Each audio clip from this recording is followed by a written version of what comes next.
Well, hello, welcome back to Supposedly Fun. My name is Greg. I am sitting here, sandwiched way on the edge of the couch because Guinness, you can't see him, but he's right here. He's got me. He started out over there at that end of the couch and then just slowly scooted his way across. So I am where I am. You can't really see him. Hang on, let me see. Yeah, there he is. Just got me crunched, which doesn't mean anything. It's just what's been going on today. I'm filming this on a Monday, and it has been a very Monday-ish Monday. Let's leave it at that. But anyway, I am here today to do a book haul revisit, looking at the books that I brought into my library in December of 2019 to see what the status is. Have I read them? Have I not read them? Have I gotten rid of them? We'll get into it. It was a small book haul because the month of December, there's a lot going on, other priorities for how to spend your money and things like that. So there were only 3 books, and I'm actually going to use that as an excuse to talk about revisits in general and what my kind of plan for them for next year is, because since this is December, it's the end of the year, and I'm trying to think about how I'm going to do things in 2021, if there's anything I want to do differently.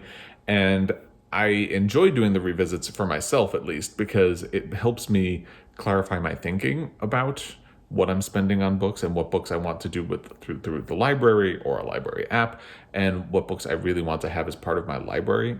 And I'm thinking a lot about like library builders versus things that I'm probably just going to purchase because they seem interesting right now, and then we'll just sit there, and what the distinction is.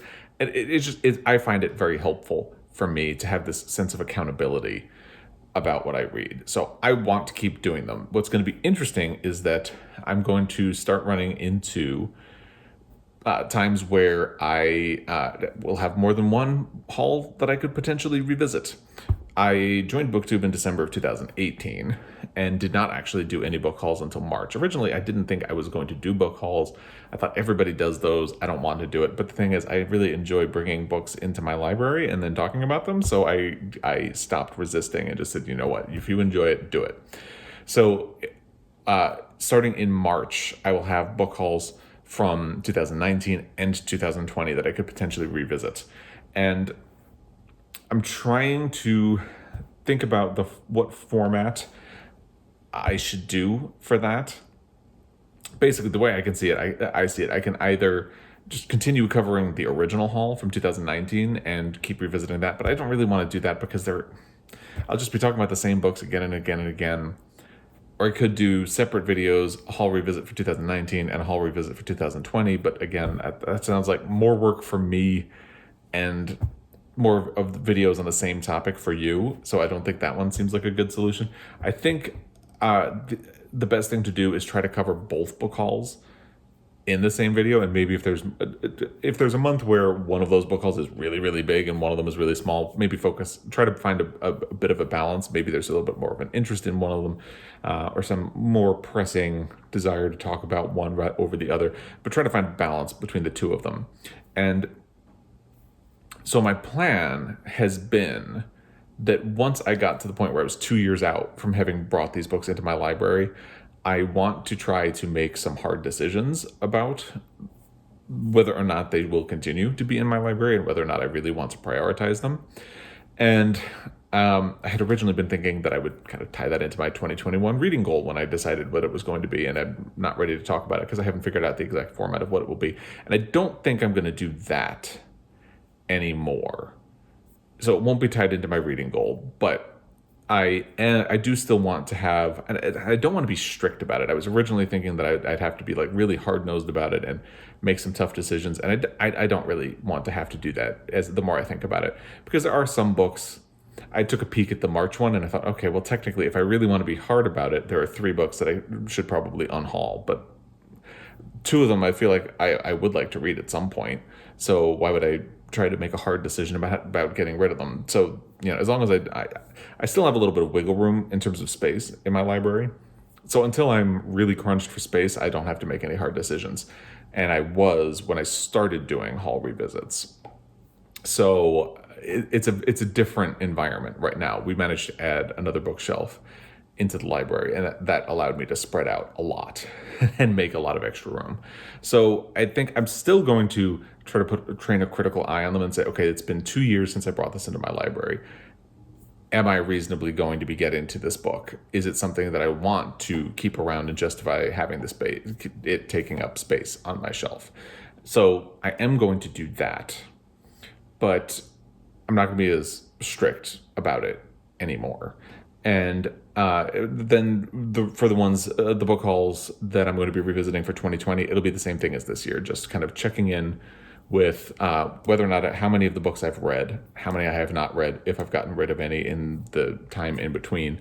And we will kind of go from there. But if there's anything you would like to see in terms of a book haul revisit, or anything that you would find interesting, let me know. Comment section is down there.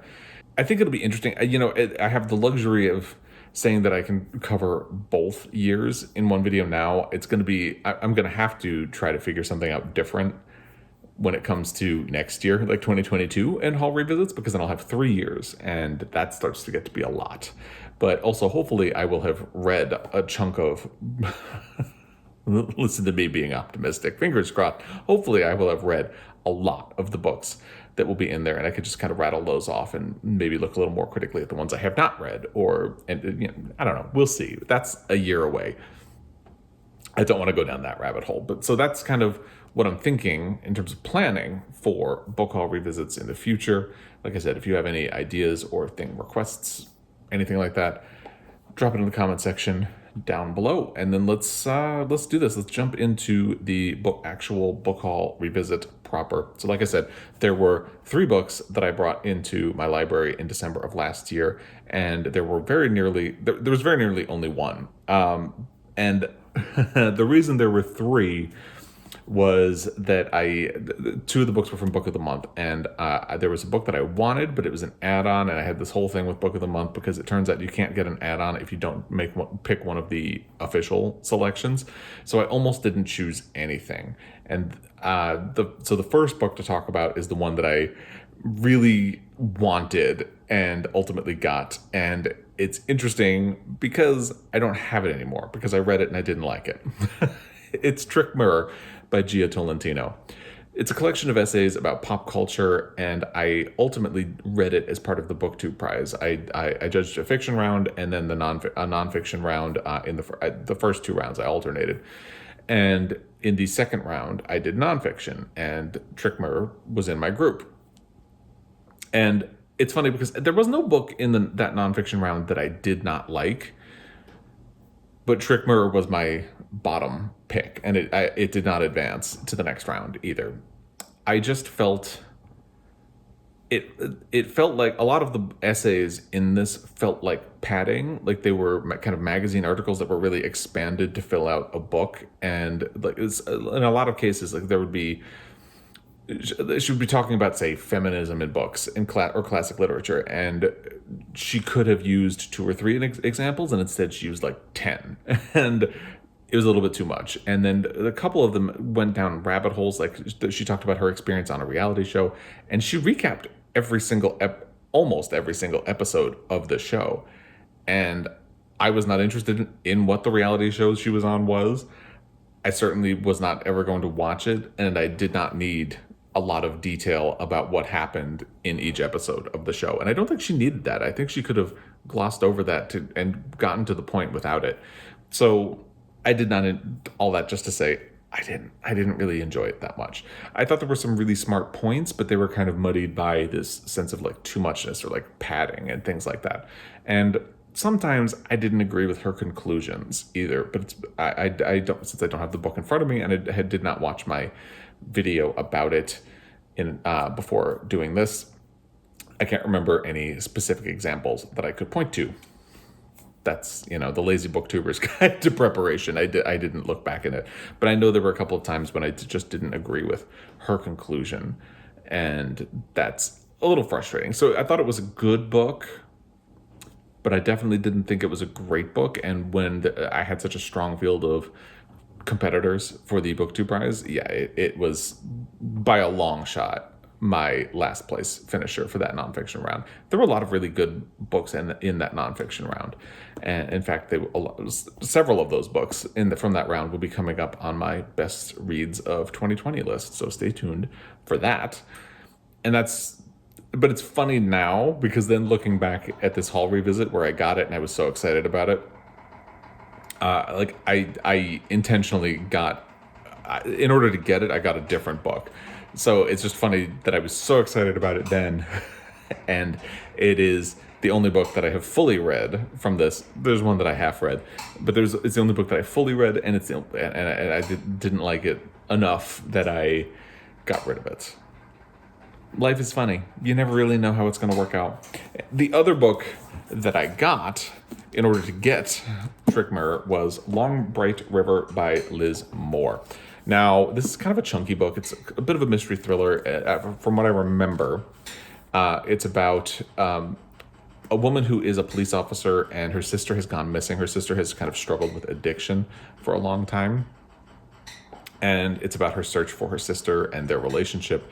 And I've heard good things about Liz Moore since I got the book. I kind of just arbitrarily chose it because it seemed like the one from the options that I was most likely to read in order to get Trick Mirror.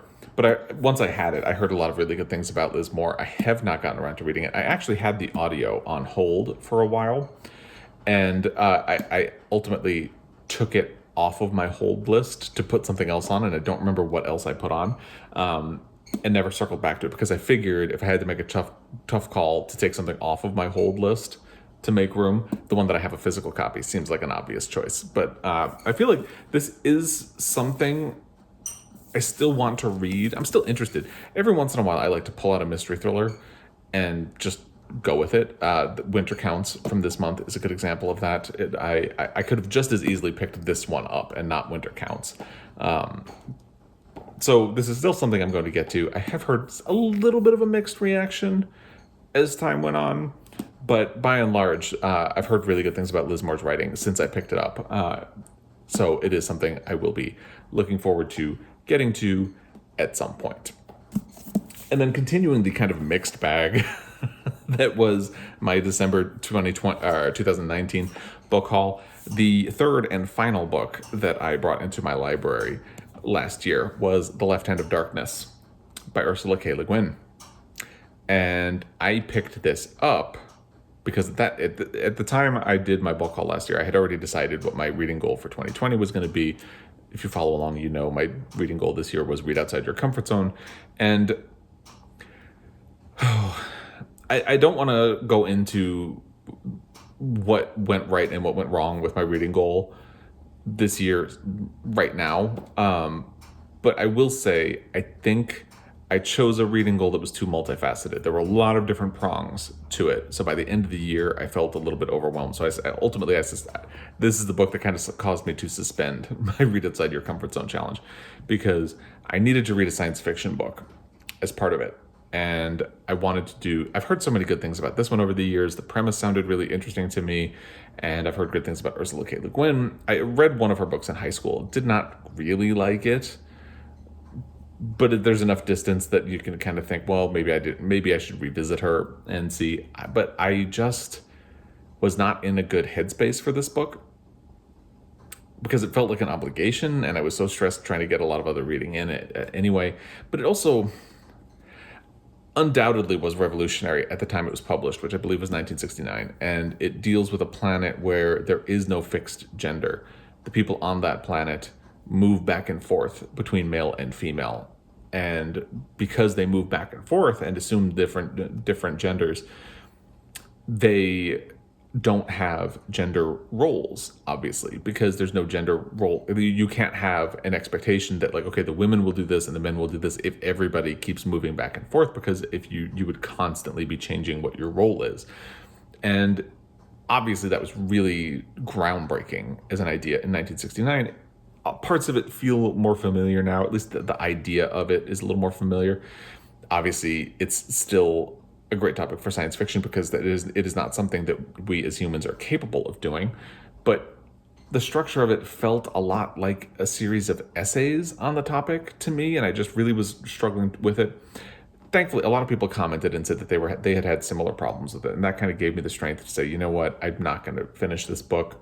I'm going to suspend my 2020 goal of read outside your comfort zone, and if I get more anything else in for that goal, fine. But if I don't, it's not that big of a deal. So yeah, it's interesting, and I was really looking forward to this one as well. So the two books that I was really looking forward to ended up being not bad, but also not great, because clearly I didn't like Trick Mirror all that much if I got rid of it, and then I didn't finish this one. I feel like I should revisit it at some point, maybe when I'm in a better mood about reading. I'm finally getting back on track with it, but yeah, it's funny. And you'll see, so I had purchased this specifically for my Read Outside Your Comfort Zone challenge. I did kind of get to it. So I read 1.5 out of 3 books for this. And actually I peeked at what my book haul for January looks like, and I purchased a lot of books intending to get to them as part of my Read Outside Your Comfort Zone challenge, and that's going to be interesting, so stay tuned for that. But like I said, so of the 3 books, one of which I don't have, I read 1.5, and actually the 2 of these have a little color scheme going. Interesting. It kind of ties into my t-shirt, so funny how that worked. But anyway, that is those are my thoughts on book haul revisits for next year. Again, January and February will be as usual, and then March is when things are going to have to start being different, because then I will have 2 years of book hauls to revisit, and we'll see how that goes. But I figured it was good to, especially since this is a small book haul, it was a good time to talk about form and format and all of that stuff of the book haul revisits. And interesting, because one of them tied into the reading goal that is already kind of wrapped up since I suspended it.